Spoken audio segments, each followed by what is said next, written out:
to show you that it's possible to compose a beautiful mazurka in a matter of minutes, maybe worst case scenario hours, by following a template. And this template has been generated or created by looking at one of the guitar's most popular mazurkas called Adelita by Francisco Tarrega.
Okay, so here is the template for you.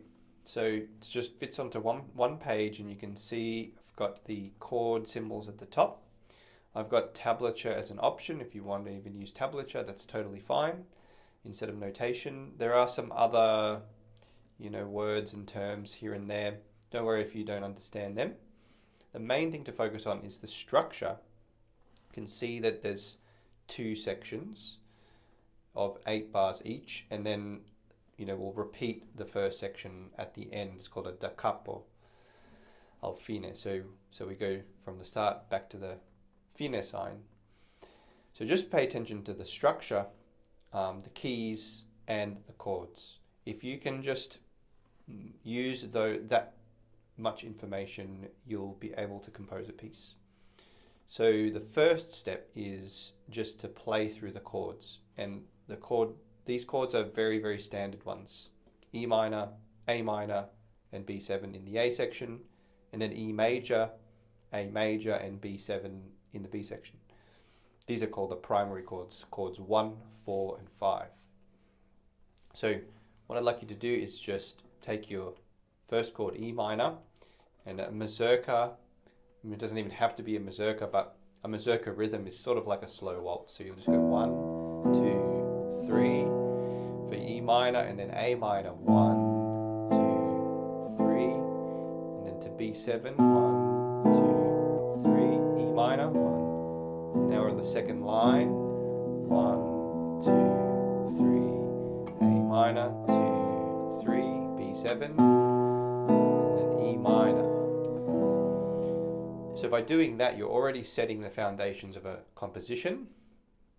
If you want to, flourish those chords a little bit with arpeggios, that type of thing, that's totally fine. But what I'd recommend you do is go to the B section first.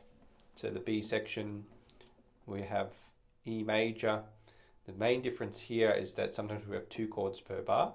For A section, we had 1 chord per bar. So we have E for 2 beats, and then A on the 3rd beat, and then E, 2, A, 3, 1, 2, A, and then B7, 1, 2, 3, and then E, 2 beats, 2, A, 3, 1, 2, C7 on the 3rd beat, B7, 1, 2, 3, 1. There you go. So if you're able to play through the chords just like that, you've already made a fantastic start to setting up a beautiful composition. The next step is to then add some melodic material above that. This can be done a couple of ways. One is you can kind of use your ear and intuition a little bit and just find notes that are around the chords that you're playing. So for example, E minor, you've got open strings, that can be a melody. So So just as simple as B, just as simple as that. And then we go to A minor. So we've got another open string you could use as melody, E. And then maybe we could use this F sharp. So just using notes of the chord, they're called chord tones. Just using notes of the chord, really, as easy to find as possible. So just open strings or notes that are already fretted with the left hand. So give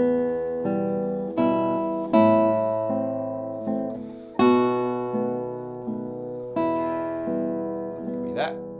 And then for the second line, so that was the first line I just played. For the second line, we could do virtually the same thing. Just finish it. So this is kind of a question and answer phrase structure called a parallel period. There we go. There's a beautiful mazurka already. And then we can do very much the same thing in the B section. So we just take our chords. So 1, 2. I'm just using, again, open strings. B, E, B, E,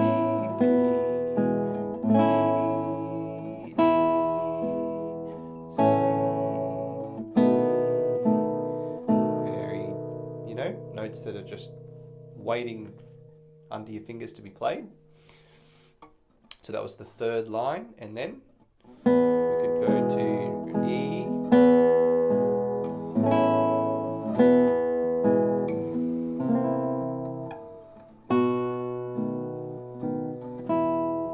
okay, so I'm just using, again, notes that are part of the chords, they're called chord tones, to play a very simple melody over the top of the chords. So you've got a beautiful structure, a form, you've got a beautiful chord progression, and you've got a beautiful melody. That's a really good foundation for a composition.